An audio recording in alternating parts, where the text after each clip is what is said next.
We came, we saw, he died. Gaddafi was a horrible person, and nobody should lose sleep over his death.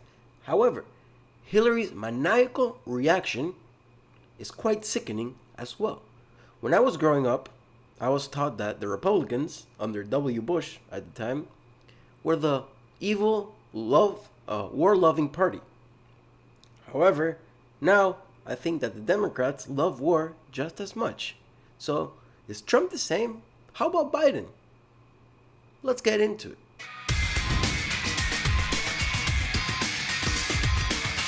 Let's start off with some wonderful bipartisanship. You love to see it. Republicans, Democrats holding hands, singing Kumbaya.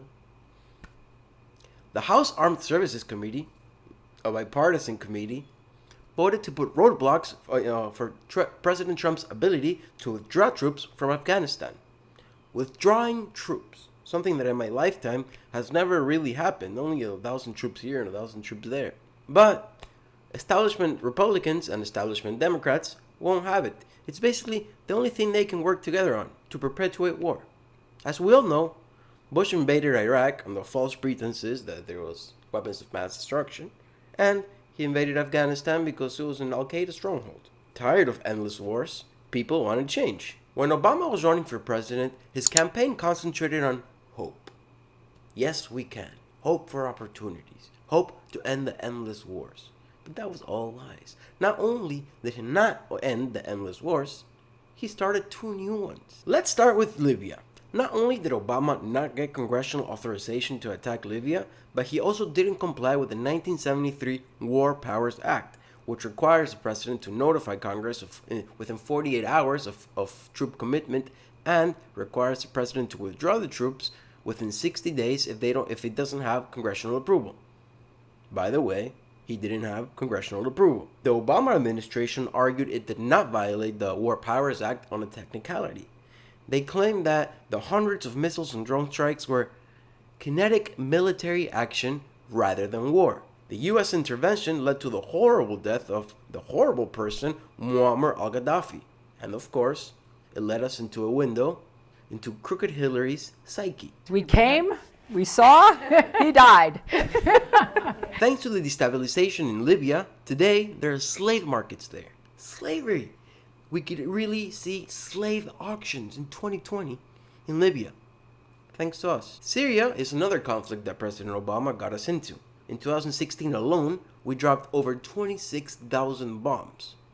That's 3 bombs per hour, 24 hours a day for a year. In fact, we dropped so many bombs in Syria and Iraq that we almost ran out of them. But hey, that's good for the military-industrial contracts, right? More contracts! Trump has also done his fair share of bombing and missiling. As we all know, he took out Qasem Soleimani. But so far, he hasn't started any new conflicts. And, as opposed to Obama, he doesn't want to continue Bush's wars. He seems to want to end them. Earlier, Trump withdrew troops from Syria. He actually did it. He withdrew troops from the Middle East. Of course, he was condemned by the media because removing troops would empower Turkey and Russia. And this is true. It would.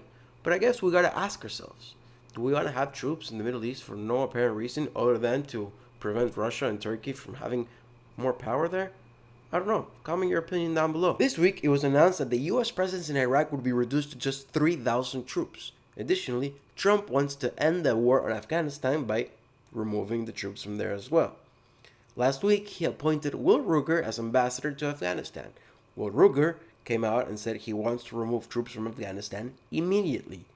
Interestingly, that week, the reporting from The Atlantic came out defaming Donald Trump, saying that he talked very bad about the troops and called the dead troops losers. And I think it's quite funny how this reporting is taken seriously when it's based on 4 anonymous sources.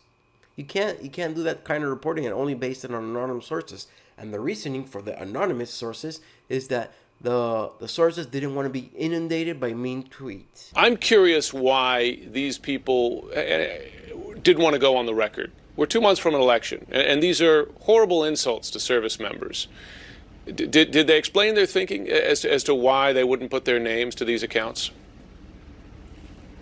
Well, like you, when you're faced with the same situation, you always ask for people to go on the record, Sure. and then ultimately you have to make it when they don't want to go. And we've both experienced why people don't want to go. They don't want to be inundated with angry tweets and all the rest. We got breaking news. 10 anonymous sources confirm that Obama and Biden joined the Clintons in the Epstein Island with a handful of baby boys. 45 anonymous sources. 90 anonymous sources. And this brings me to my last point. The military-industrial complex. Because of all the hate he was getting from the media about his disdain for the military, Trump in his speech said, "Hey, the troops love me. It's the upper military that doesn't like me." And he went on to do the unthinkable in Washington. He mentioned the military-industrial complex. Take a look. With him, he's right on tape, and you don't want to cover it. You should be ashamed of yourselves. The press should be ashamed of themselves. With Biden, shipped away our jobs, threw open our borders, and sent our youth to fight in these crazy, endless wars. And it's one of the reasons the military, I'm not saying the military is in love with me, the soldiers are.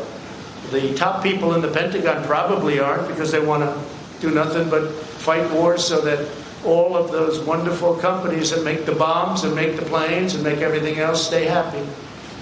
But we're getting out of the endless wars. You know how we're doing it.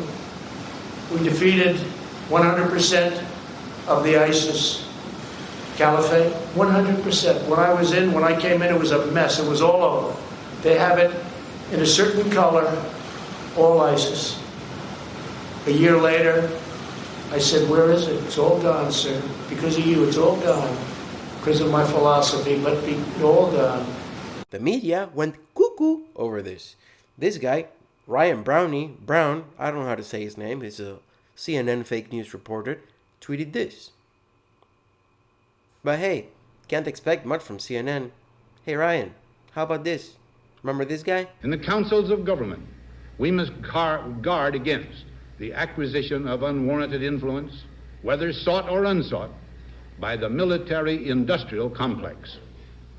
The potential for the disastrous rise of misplaced power exists and will persist.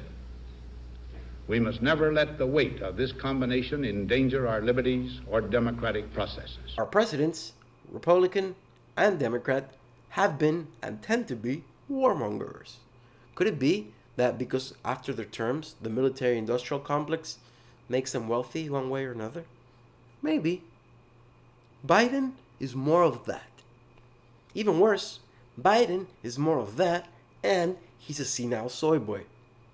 He advised Obama against the Bin Laden raid. Hashtag sad. So come election time, ask yourself this. Do you want the president who is a warmonger like Biden, who voted for both the Iraq and Afghanistan war, was with Obama when he invaded Libya and Syria, and has already said that he cannot commit to withdrawing troops from Syria, Iraq, or Afghanistan? Or do you want the president who might just end the endless wars? Comment down below. Like, subscribe. Ginger out.